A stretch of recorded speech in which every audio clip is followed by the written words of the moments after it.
Hi, Max. Thanks for joining us. Do you want to just start off and tell us a little bit about yourself, like where you grew up and what your childhood was like? First of all, thanks for having me. I love the podcast. You've got some heavy hitters that you've had on here, like Sam and some of the other directors. So it's an honor to be here.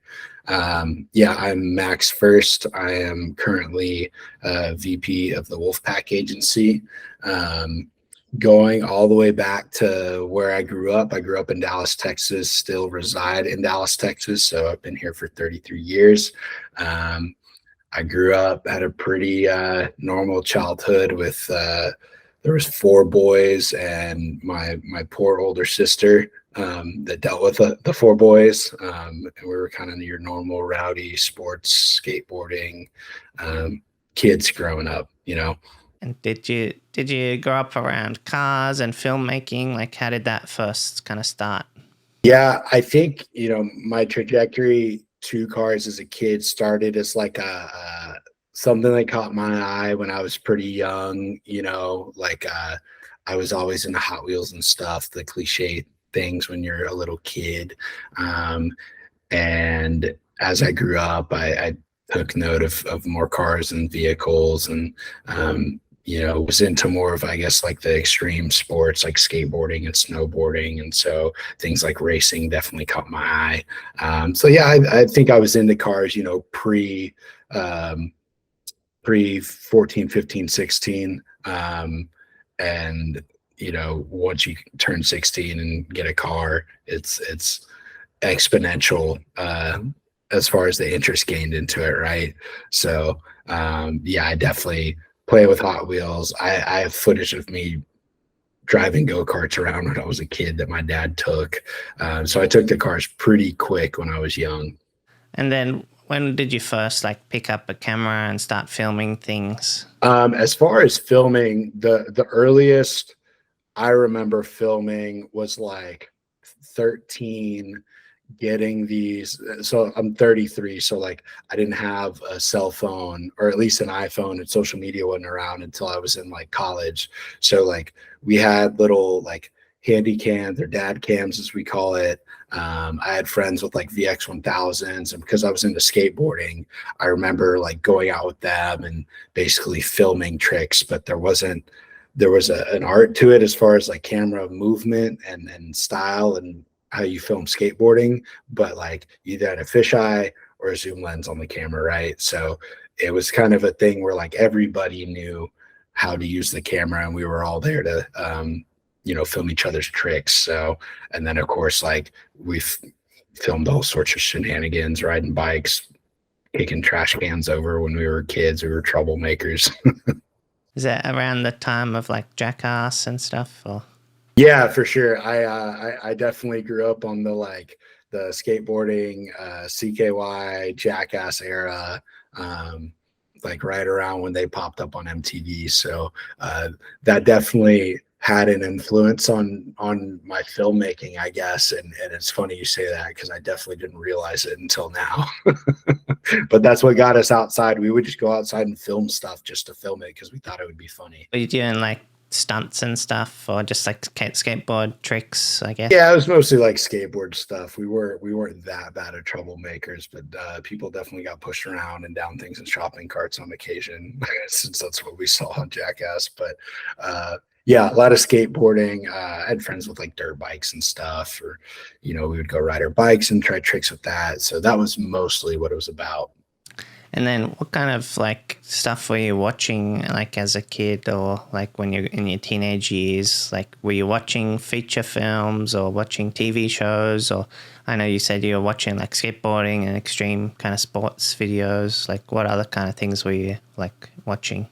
Yeah, I don't, it's funny. I never really was into like film or cinema when I was younger. Like I watched movies and I watched TV shows, but I didn't get into filmmaking till, my 20s. And even then it was more of a corporate or not even that, like still skateboard style filming hobbies is how I got into it later on, just with more serious equipment. So as a kid, I remember more being outside.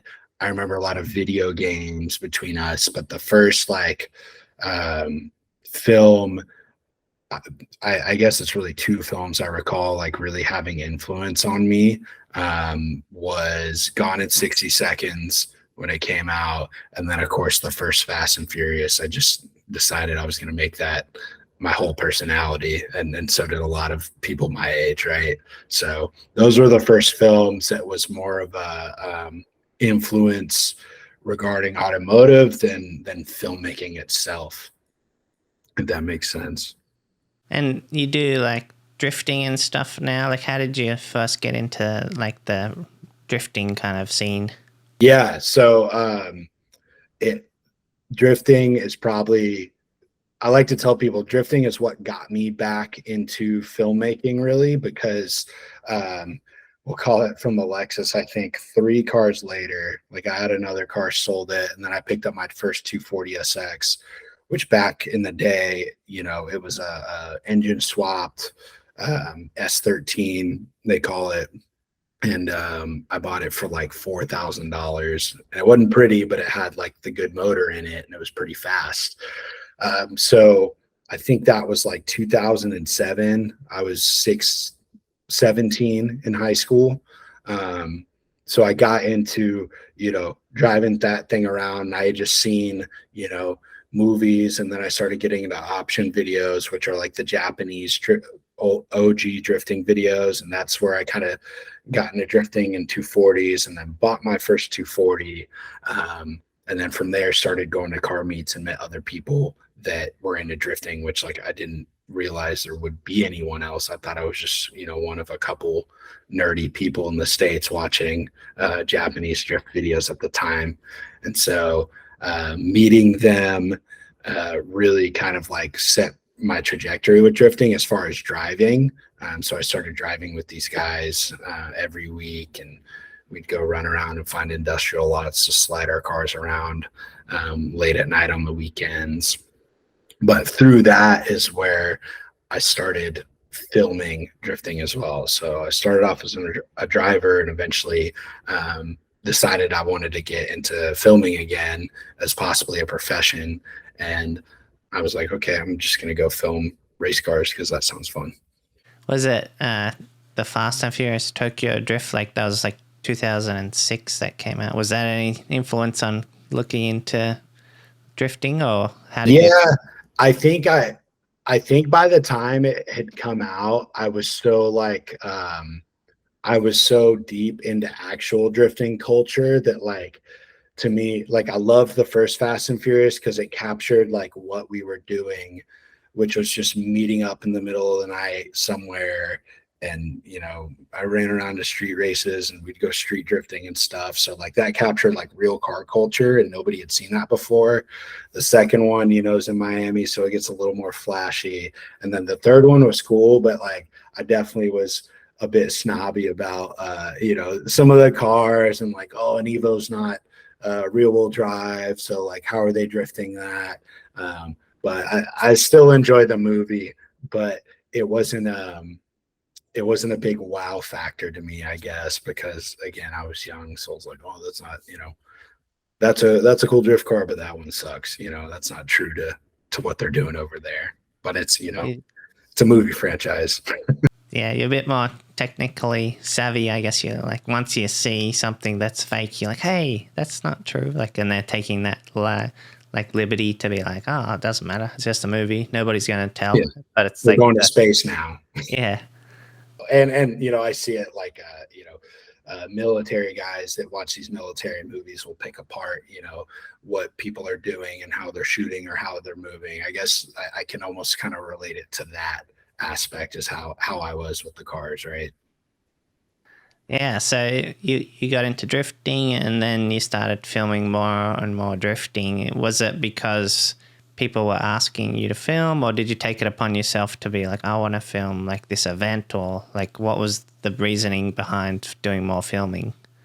Yeah, I so as you can imagine, melting tires and drifting your car is pretty expensive. And I was in college when I kind of decided, okay, I don't want to daily drive this race car anymore. It's not comfortable. The AC sucks.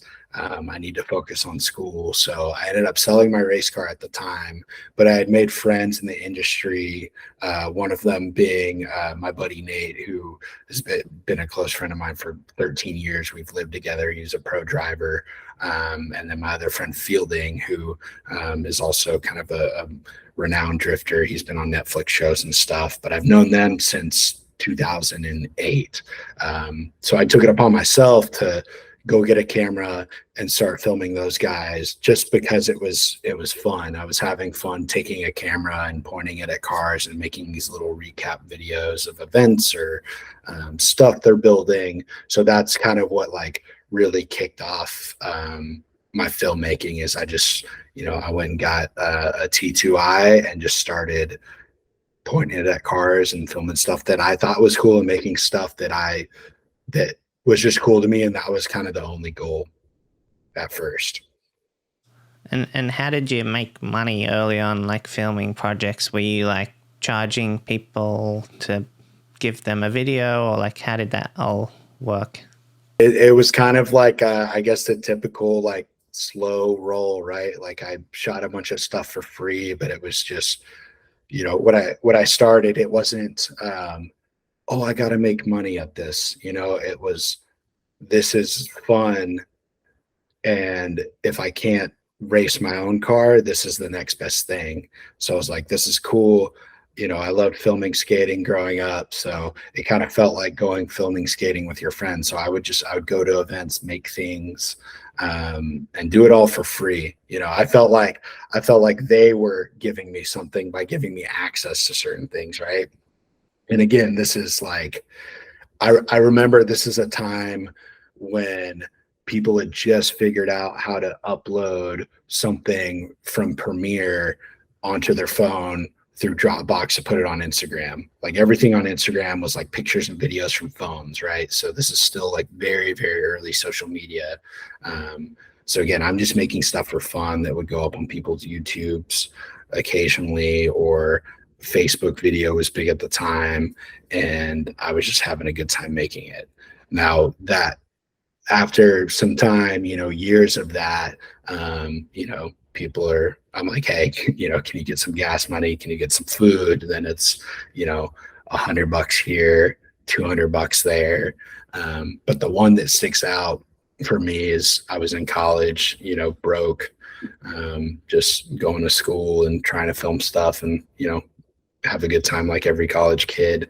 But my buddy Kevin, he owns a shop that builds Evos, and him and his partner Todd, they had an app that helps manage performance shops. So it's like, the mechanics use it, the customers get it. It helps just, you can make part orders on it. It's pretty neat. But they called me and they're like, hey, we'll give you $500 if you film a video, like our hero brand video for the app. And like, I'd lost my mind because $500, I was like, oh my God, I'm rich, So that was like the first, we'll call it what I thought at the time, real money that I made off of a video, and working directly to make like a hero brand video for a company was that. And then like today you have like a big camera car arm and like all this, like, so how did you build from there? Like, did you get more projects after that one? Yeah, it's not a linear progression for me. It's been just weird stages of growth, like the 30,000 foot view of that is I kept doing that. I kept finding more clients. I met some guys that I was filming projects for, specifically in the boating industry. So I was going out and doing that. We formed an agency together. I ran that with them for like, I think 4 years or 5 years. So now all of a sudden, I'm in the agency world, and the racing side, I had taken it to where I was traveling the country, filming for Formula Drift with Nate and other drivers. So like I took it that far. Then I started an agency because I was like, okay, I want to focus on this side of business to grow a little more. So that kind of took a step back. I got out of filming racing, ran the agency, left the agency. Basically, we split and all kind of did our own thing. That's when I bought the camera car, built the camera car, ran that for a couple years, doing crazy stuff, and met my current business partner when I was out in Dubai with my buddy Pepper, who was living out there at the time. We did a shoot for a company out there that makes PPF film. So we ran around Dubai for like a few days shooting this performante and having a grand old time.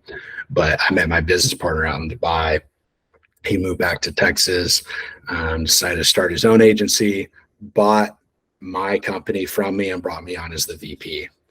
And that's probably like the shortest way I could explain the start to end of it, because there's a lot that happened in between there, right?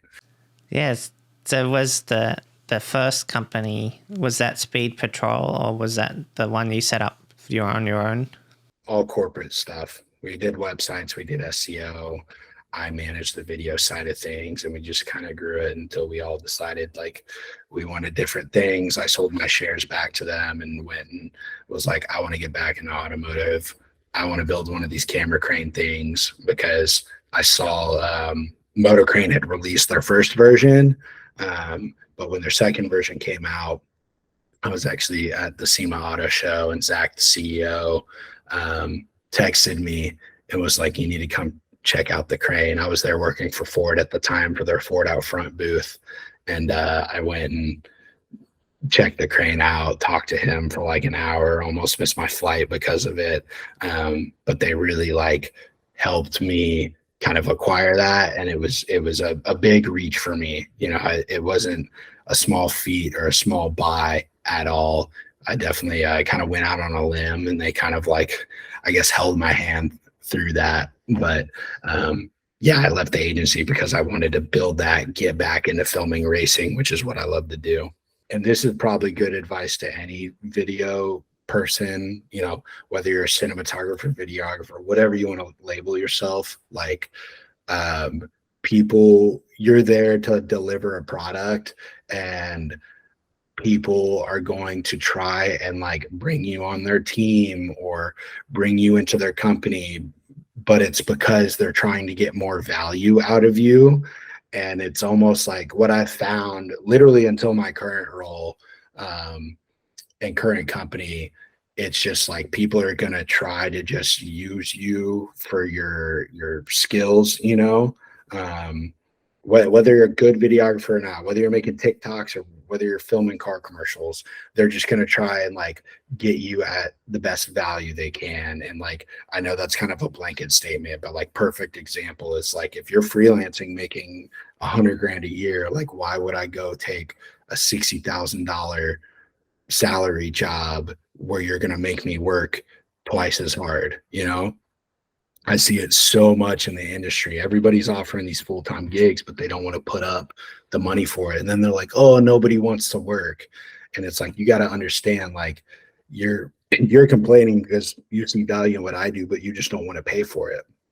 And now the other side is like, you have to know what you're worth realistically as a video guy. Again, you know, it's a blanket statement, you know. A real DP is a whole different deal than like somebody that is just there to make ads for a social media company and crank out 15 videos a week.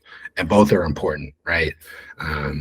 But yeah, I see it a lot, and that was like always my struggle up until current day. It's just like people are gonna try and get you to fall under their wing, and they're gonna tell you it's going to be great, but you just have to like think objectively and go, is this actually going to be better for me, or is it going to be worse? And are they going to take advantage of me eventually? I understand when you're young, and I know I'm segueing here, but it's just, it's a bone I have to pick in the car community, but like these cars are really cool until you've been around them 100 times. And even like I've driven all of these cars too, like they're cool until they're not, and then you're like, oh crap, I gotta pay my bills, you know. So there's a conversation of like you have to have a reel. If you want to charge somebody $50,000 for a video, you better have a video that looks like it was $50,000.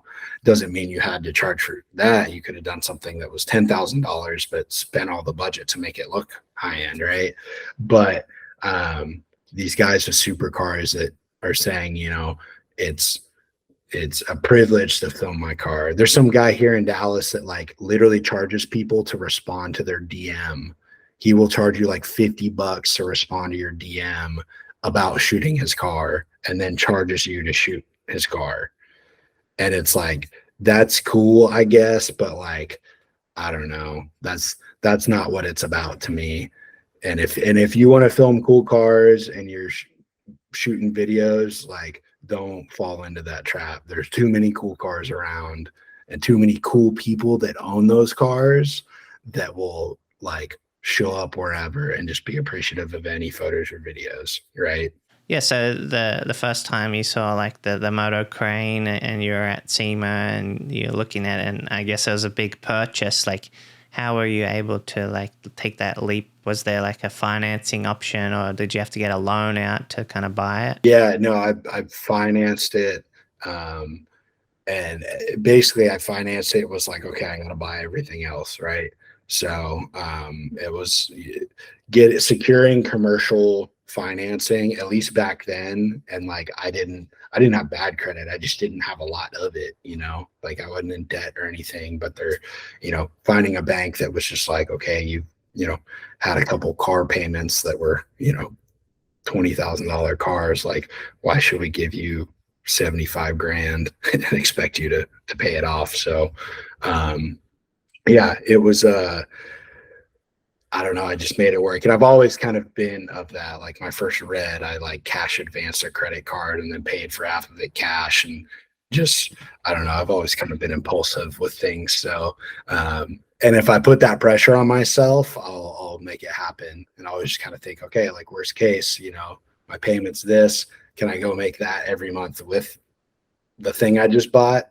And typically the answer is yes. So yeah, it was a big purchase for me, and I definitely didn't have the money to do it at the time, but I just kind of went out on a limb and it worked.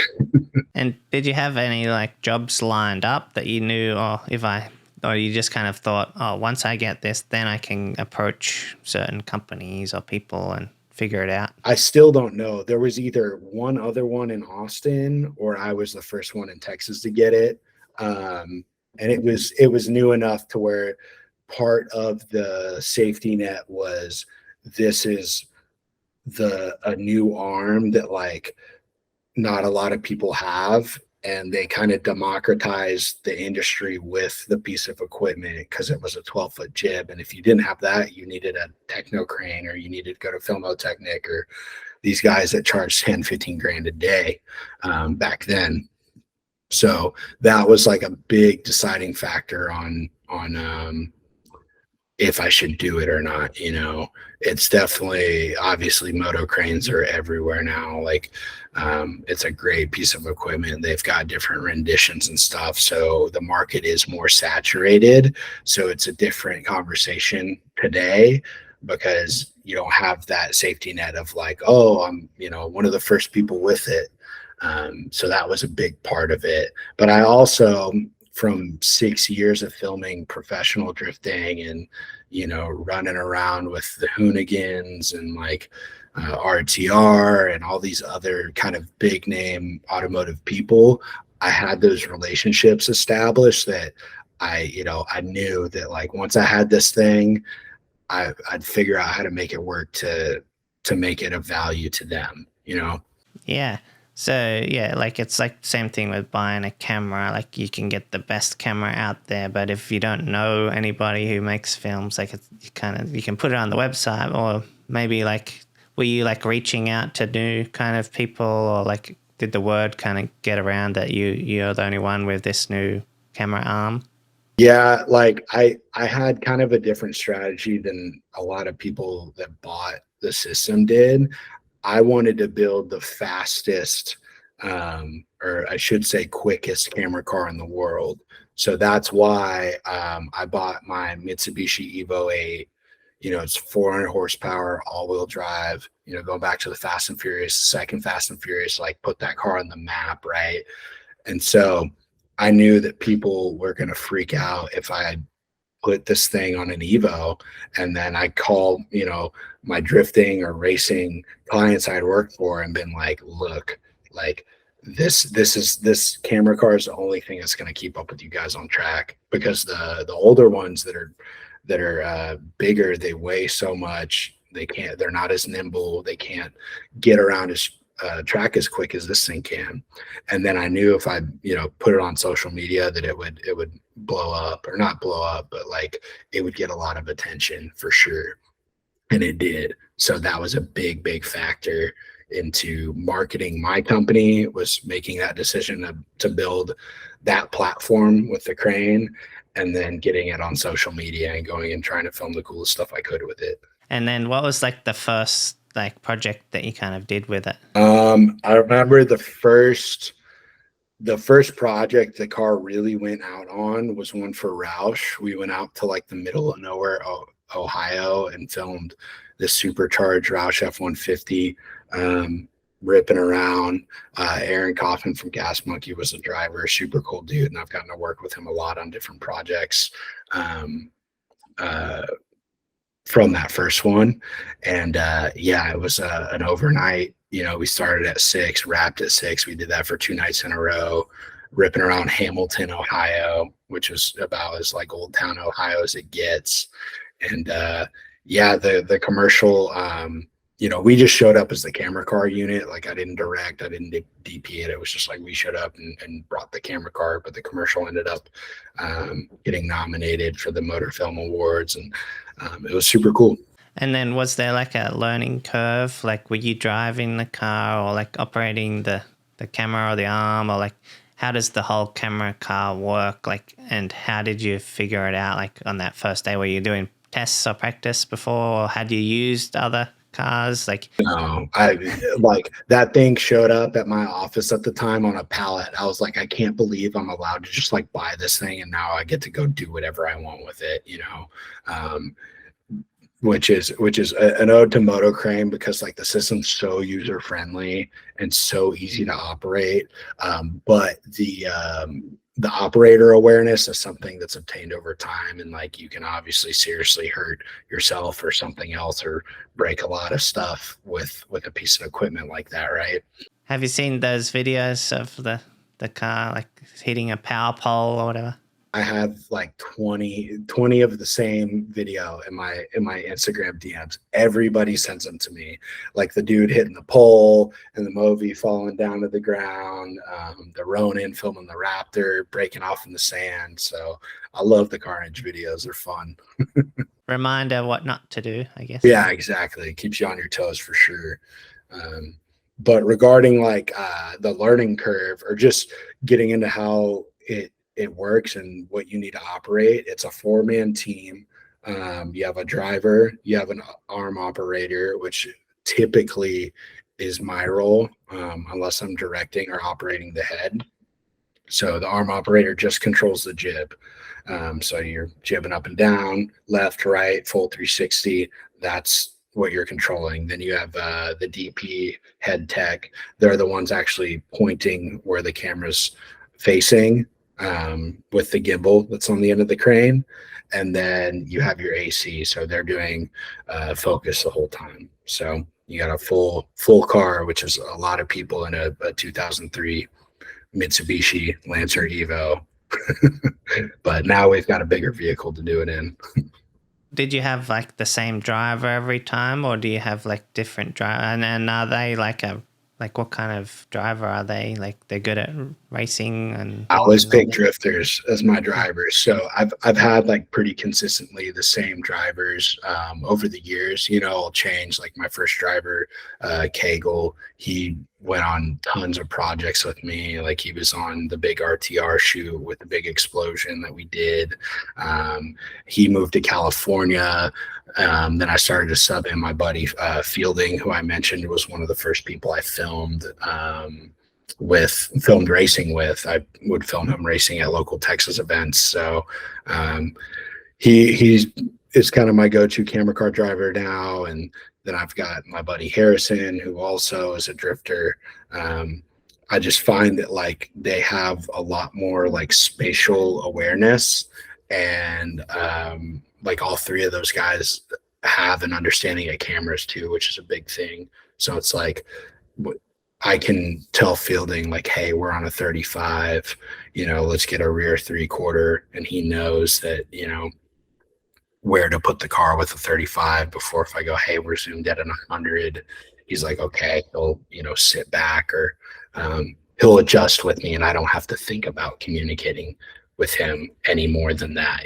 Like, does the front guy like wait for the back guy, or the back guy's job to catch up with him, and then they got to keep kind of like super close? Like, I don't know if it's like part of the competition, like there's different rules.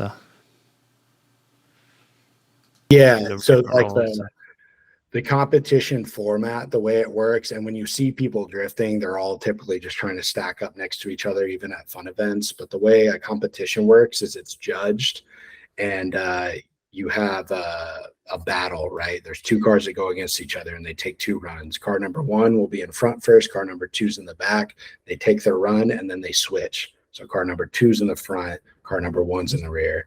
Now, as a lead car, you have this line throughout the track that the judges have kind of deemed as the appropriate line, and they're either outer zones or inner zones. So if it's an outer zone in turn one, you want your back bumper as close as you can to this outer pocket, or if it's an inner zone or an inner clip, they call it, you want to put your nose as close to you can on this part. So you have this kind of preset map on 3 or 4 turns.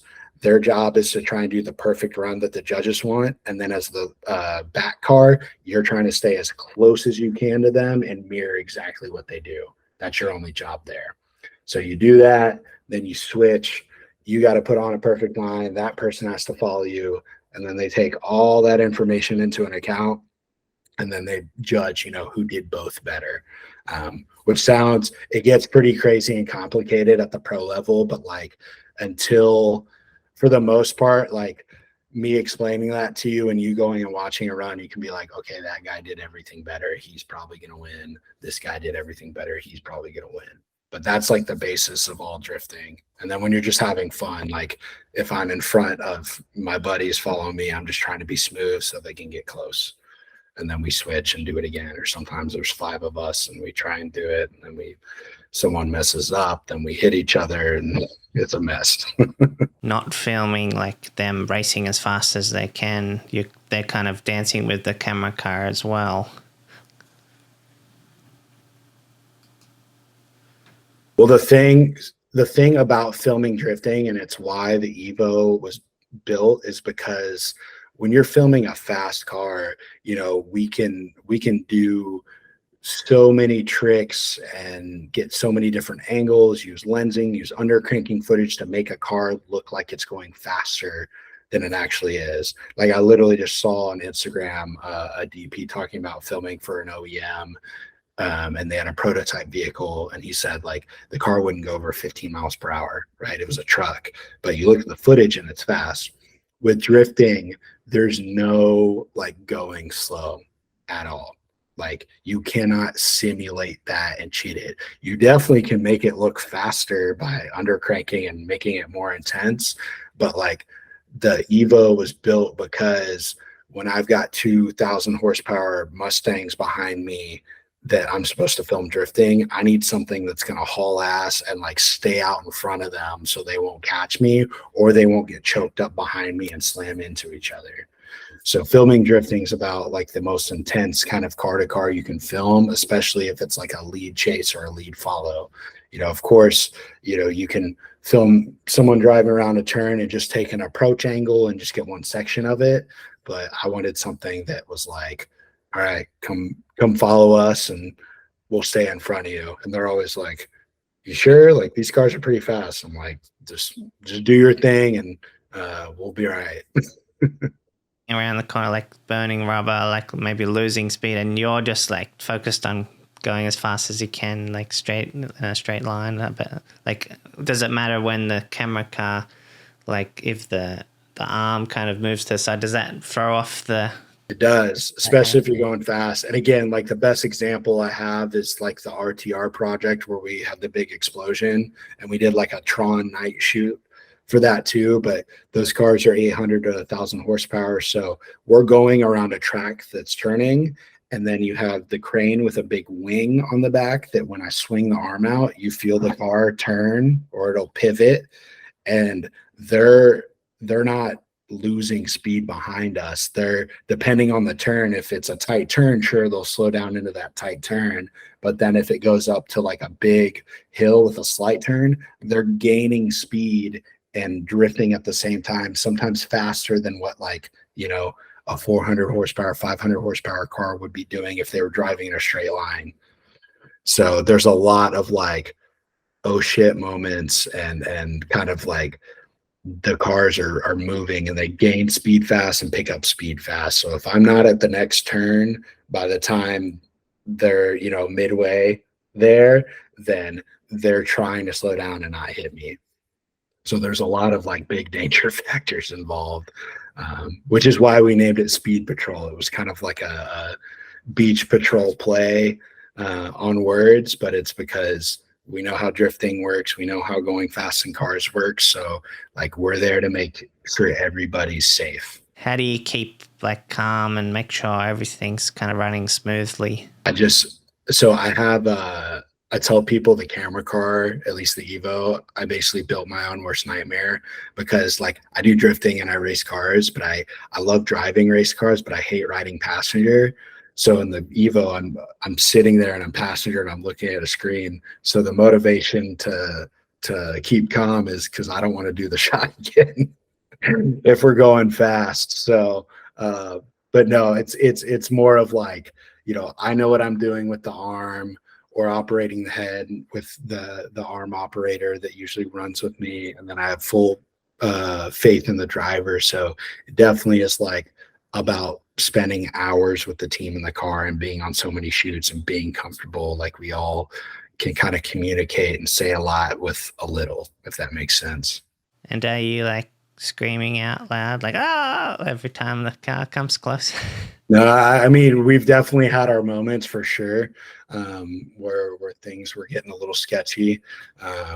But no, we're all pretty locked in and we all have comms so we can talk to each other quietly and calmly. And I think that actually helps. Like if we were yelling back and forth across the car, it'd be a little more hectic, but because we have like really good communications in the car, like we sit there and we can talk at normal levels, even though there's just like chaos going on behind us or in front of us. Yeah, I think that helps to have the experience. Like, I've definitely had some ACs in the car that have been like, oh my God, what am I doing? I've had people get in the car, some shoots we show up to operate and they want like their DP to operate the head. So like sometimes it's not the full team, it's just me and the driver and we're showing up for their DP and AC. And like I've had people get car sick in the car. It's no joke sometimes. And it depends what we're doing. Like for every crazy day or crazy thing we film, there's like 5 days of just like the most boring running footage of a truck driving down a highway, right? So it kind of depends on the job. if you want to talk about some like projects, like you mentioned the RTR with the big explosions, what was that whole project about and what was that experience like? Yeah, that's definitely, I think a project that people like remember the most that I've worked on. And that's one where I've had a relationship with the RTR team and Von Gittin and Chelsea Denofa for a long time. I've known Chelsea for 10 years. He was drifting in Texas back when I first got into it at all. But they have a really awesome internal media team. And they brought the camera car out to kind of supplement and get these like crazy shots. So my buddy Russo was the DP. Well, he was the director on it. I was technically the DP, but like we had a couple other people running cameras on ground where I was staying in the camera car. And that was like we showed up at this government training facility in West Virginia, and they were just like, the whole place is yours. And so they had the first night we did like a Tron video because they have a sponsor Type S that makes this crazy like underglow for the car. And so we lined the track in underglow and would do overnights shooting them drifting in the middle of the night, which was crazy because that was the first day we had driven the track. So we're bombing around at 3 in the morning in the middle of West Virginia. There's no ambient lighting at all, just headlights and then the underglow on the track. And then the second and third day was bomb track, which is kind of like they wrote a script that was just like, what kind of cool shit can we do at this facility? So they had their Ultra 4 like trophy trucks basically jumping things and doing off-road stuff and running over cars and then drifting on their track there. And we did a shot where one of the trucks jumps over the two cars drifting, and the tactical guys there, they had a demolition guy would just set off this explosion. We did it twice and it was just like insane. So they did, the explosion goes off, the truck jumps over the cars, and then it ends around the straight, and we had explosions running down the straight as they pulled away. It was pretty epic. It's like, yeah, little boy dreams coming true, I guess, playing with the Hot Wheels cars as a kid. For sure. I tell people still Michael Bay shared on Instagram the shot from that shoot. I was like, it doesn't get cooler than that, you know? And that was one that like I operated the camera and I was operating the crane at the same time. So like I got to capture all those frames myself and really be the DP in the camera car and dictate a lot of what was going on car to car. And it's some of my favorite like drifting footage that I've filmed, but also that I've seen, just because I know how gnarly it was to get some of the shots. And then how did you know like the exposure of the flames? Did you have like a test flame that you could kind of dial it in, or were you just kind of like hoping that it was? I don't think we did a test hit. Yeah, we didn't do a test hit at all. I just stopped down and we were shooting on red. So I just like put the red code to as raw as we could. And I just basically put it was either 2 or 3 stops under, something like that, because I knew it was going to be crazy. But when it went off, like none of us were ready for it. It was nuts. I was in the camera car and we could feel the concussion in the camera car. Chelsea was in the back car. It blew both of his doors open while he was drifting past it. It was nuts. But those guys know what they're doing with it. They apparently do stuff like that where they'll put you 10 feet in front of it and they can engineer the blast to like shoot backwards. So they'll set it off and then take a picture of people standing there and their hair is going all crazy, and the explosion causes the concussion to like make people's faces contort and stuff. So those guys knew what they were doing, and I'm glad, because that would have not been a fun one to go wrong. Yeah, I'm sure like the heat would be intense as well, like with all those. You could feel it in the car. Like you literally felt the temperature change. It was crazy. And then I guess, was that project like a success for the client? Were they happy with it, I guess? And then were you able to use that to get other jobs? Yeah, I mean, I've done many more projects like that. Stem to, we did Tron 2 last year in August with them at this place called Drift Mansion, and basically did the same thing. No explosion, but they jumped over like basically a house or the backyard of this giant house that has a racetrack around it. And we did that last August, and it was a good, successful video. T-Pain made a custom song for it. So like it definitely just compounded and keeps compounding with them. And a lot of our clients that we do that fun stuff with. Oh, and then what other projects have you done that you kind of like enjoyed or you're proud of? You know, it's funny, like we've been on a ton of like big OEM commercials where they call us in to, just be the camera car. And those projects are neat when there's 150 people on set. But for me, it's always like the racing oriented projects. Like I said, like there's been 100 commercials we've been a part of with that camera car, shooting anything from pickup trucks to to SUVs to I don't know, you name it. But it's always the racing stuff. We did a project for DOS Bold Racing last year at Thermal Club. That was pretty cool. And that was like I brought out a smaller chase rig called the Ray rig. And it was just me by myself, and we put it on the back of this Kia Sorento, and we drove around Thermal Club, which is literally the nicest racetrack in the country, with a GT4 BMW behind us with Jordan, their driver, driving it. And I got some of the best shots for me that I got that day. That was super cool. Like I mentioned, I've filmed in Dubai. When COVID hit, I was in Moscow. We were going to go to Siberia the next day to go film for a certain OEM, and that all kind of fell through. And so we had all this camera gear, and they booked us a flight home, and we had a whole day to waste there. So we linked up with a Lamborghini, and they sent out 2 cars for us to go drive around Moscow filming, which was nuts because, like, you know, now we're definitely not going back to Moscow with everything that's transpired. So a lot of adventures for sure. Yeah. Like you said, it's hard to go to places after they've been to war. So that's probably a good time that you got that footage. Yeah, I definitely almost went to jail. We almost went to jail because we pulled an Aventador up in front of the Kremlin, and a bunch of people with guns told us that we couldn't do that. But I've got a rolling shot of this Aventador basically on the bridge in front of the Kremlin. I'll send over to you. That's pretty cool.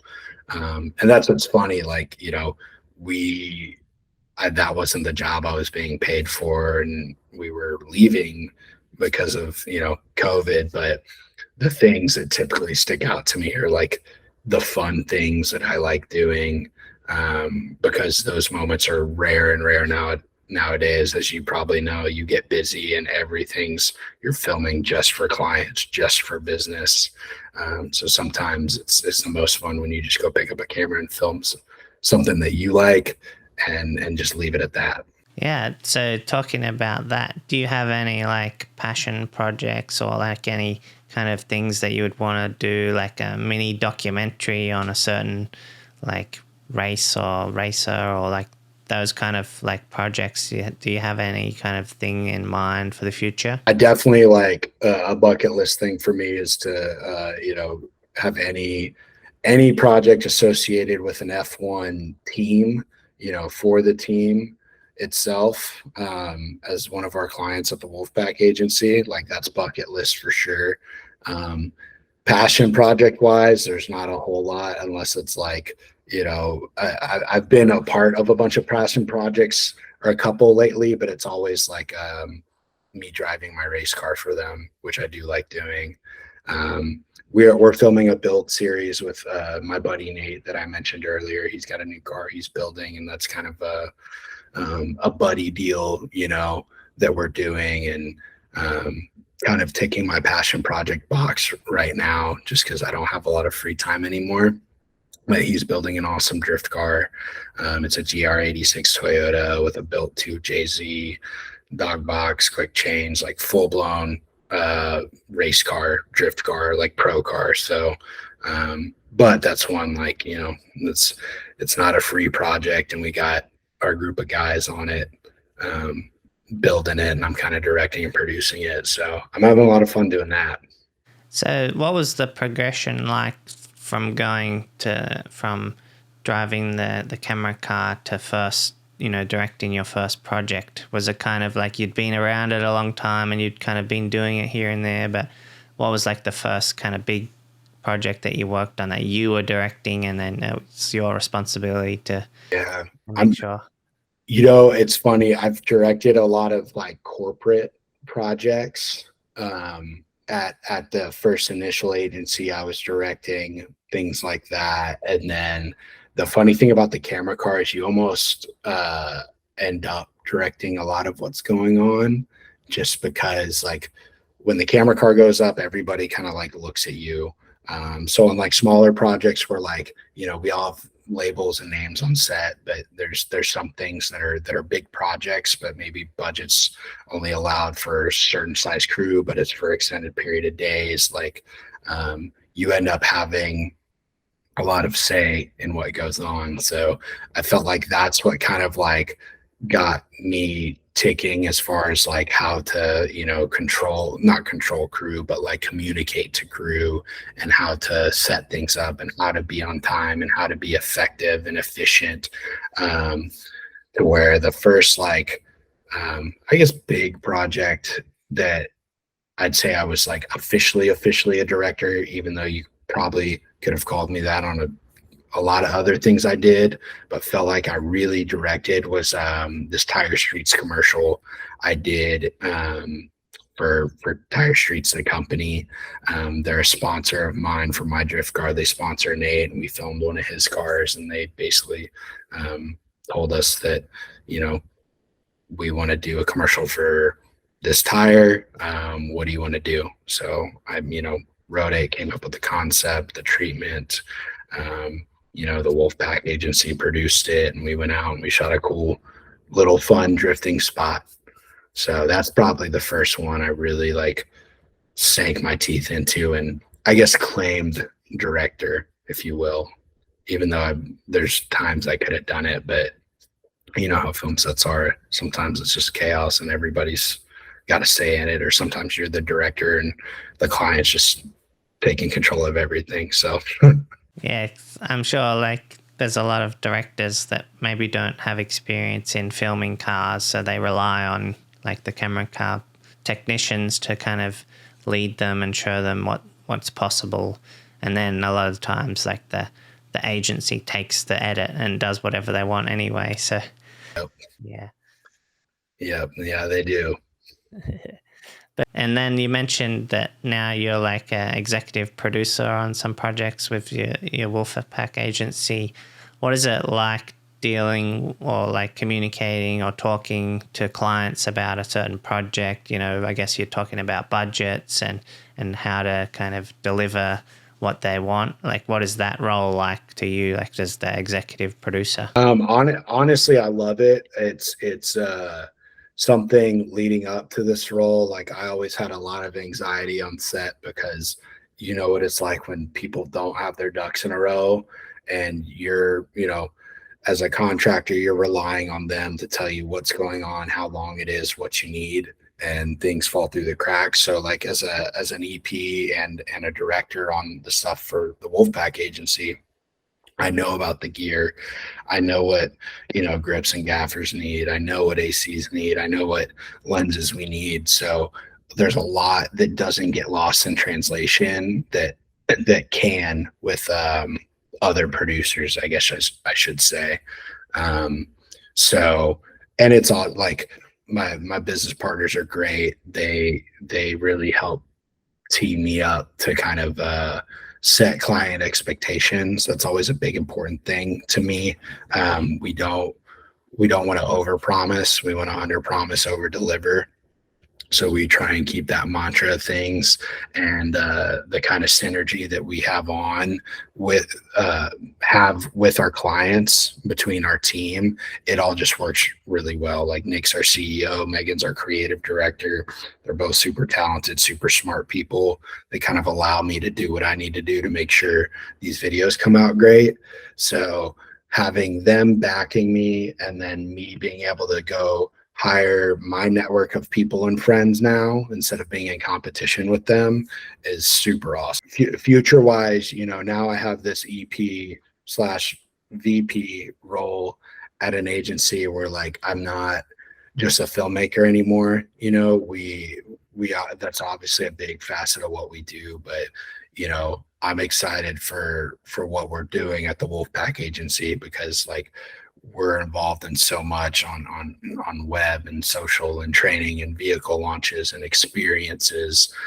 This whole world has kind of opened up for me from just being a filmmaker, and I've kind of tried to keep that trajectory my whole career. It was, oh, I'm the guy with the camera that films racing, and then, oh, I'm going to start an agency and film all sorts of corporate commercials. Then it was the camera car, and now I'm getting to really like dig into automotive, meet with all the OEMs, do projects with all the big OEMs, and really see what makes the industry tick.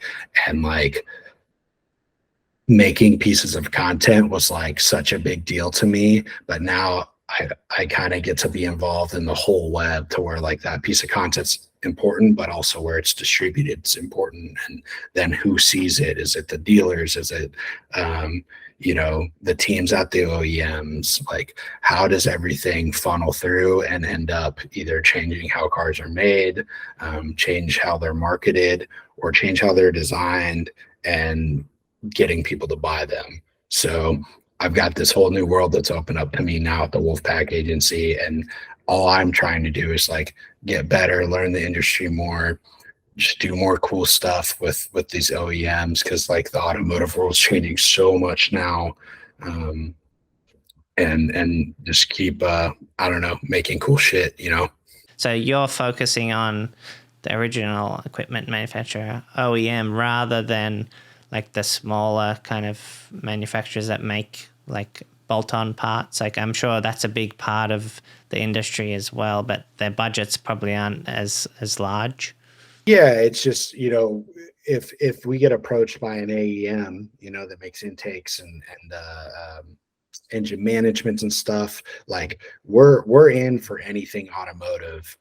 But just as of recently, we've been working with and doing a lot of projects directly with OEM manufacturers, and it's been really cool to be a part of and just see how everything ticks from the bottom up, and why and how they're making decisions on what hits the market and how they market the vehicles. And then the whole like world of the electric car and like the auto strikes and like the whole like it's up in the air. The America is still going to make cars. Is that they're going to be all Chinese? Like, so it's kind of like what's going to happen? It's changing every day, and you know what? Like with EV, like we're working on a lot of EV projects, with manufacturers that make them. So it's really interesting to see where it goes and have insight into like how things are going to change for the future regarding EV, and then performance EVs. And then, Porsche swears they're not going to make the 911 an EV ever. So I'm here for all of it. I've gotten to rip around some really cool EV cars. I'm definitely a fan. I know there's a lot of problems in the EV ecosystem of charging and batteries and this and that, but like you got to start somewhere, and a lot of these EV cars are super cool. But I also, love my combustion engines. What about in the drifting world? Is there many like EV drifting, or are they kind of looked at as not welcome? So there was one car that an EV car that they built, that somebody built one year for Formula Drift, and I don't know logistically like what happened or who dropped the ball or what, but I remember them showing up to the first round, and it was basically a Camaro that they made an EV. So this shop or team made it. It wasn't like a manufacturer backed car. But I remember it showing up to Long Beach. It's always the first round because they run the IMSA race there. And then they do the drifting the week afterwards, but they wouldn't let him run. And the reason was because it takes so much water to put out an EV, a battery fire, that they didn't have on hand. And the track staff weren't trained to deal with an EV accident. So I think that car ran in a couple races, but it ran into a lot of problems with logistics of where they were racing. So I've only seen one. So do you think that's kind of going to be the future with like automotive racing, drifting? Like eventually they're all going to kind of like transition to EV, depending on the laws, I guess, as well. Yeah, maybe, I know like the EPA is like really cracking down on things. There's companies that make like tuning software that are getting in trouble for selling it. And then the manufacturers, OEMs, are obviously feeling the pressure from that as well. So I don't know. I don't see combustion engines going away for a while. And I hope they don't, for a while regarding racing, at least. Um, but you know, I feel like there's so much to figure out that is so like above my head that I can make guesses and stuff. But there's a lot of variables at play for sure. So, but I do think we will see more EV racing. Like Formula E is already starting to. They've been doing that for years now, and those cars are ridiculously fast. And they're trying to figure out ways to make it as exciting as regular F1. So because the sound really is like a big component of what makes a car exciting. So are you a big F1 fan, and are you going to go to Vegas when it's there? I would go broke if I went to Vegas. I heard prices are going to be absolutely outrageous. I am, I'll say a big F1 fan, but there's maybe fanatic's not the right word. I love Formula One. I like keeping up with everybody. I know who races for all the teams and the team drama, like I keep up with on Instagram and stuff. I don't watch every race, but I watch a lot of them. So, and Drive to Survive, the Netflix series, obviously, I think did a lot for the sport. And it's one of my favorite sports or doc series to watch ever. Yeah, I think they do a good job. I think they made like one for golf and tennis now, like that production. Yeah. Yeah, I watched some of the golf one, and it was really good. I've watched a couple episodes of the tennis ones, and yeah, it's like the same production company. Once they made Drive to Survive, everybody's just throwing money at them to try and get their sport back to, back on the map, right? Yeah, like they use the same kind of format, I guess, of like interviews and drama, and like the way that it's all edited together. They did a good job. Yeah. The fun part of what I'm doing now is, again, I get to hire people out of my network of filmmakers that we're my peers, but technically we're competing against each other. So with my new role, as we expand, I'm excited to bring more people on projects, and eventually just be an EP and hire directors that I like to do their thing and just kind of oversee the vision of it and just continue to grow and obviously go racing more. That's always the goal, is to get my butt in the driver's seat. So as an EP, you're able to like do jobs in different states and different countries and around the world. Like is that what you kind of like focusing on in terms of like creating more opportunities outside of like where you live? Yeah, for sure. I met my business partner in Dubai, and he was out there generating a lot of automotive business. So like we have plans for expanding out that way, and various countries around the world. So my hope and our current plan is to just keep growing and keep establishing teams with good people on board with us that care about automotive and care about people. We want a good work culture. We all like our job. We want to keep it that way and not just build some monster agency that clients end up just paying for fancy buildings and overhead. We started the Wolfpack agency as like a tactical team that the creatives are at the head of the table. They're the decision makers, instead of just being trickled down information to. We want to go change automotive, and we want the people that actually are calling the shots, creating the creative, to be the ones doing it. Sweet. Well, thanks so much for talking with us, Max. It's been awesome to hear your story and see where you started and to see where you're going. But do you have any advice, like last thoughts for somebody who wants to get into creating car content, maybe commercial content? You started off racing cars and got into it that way. What advice would you give to somebody today who wants to get into it? Yeah, first of all, thank you for having me. It's been super fun. People that are getting into car content creation right now, I would say, one, if you're just getting started, like do and shoot things that you enjoy and try to enhance your skills through the lens of like making things that you like instead of doing it for an audience only. Social media is everything nowadays, right? When I started creating, I didn't have that. I was just making stuff I liked, that me and my friends liked. But that was kind of the litmus test of like, is this content good, right?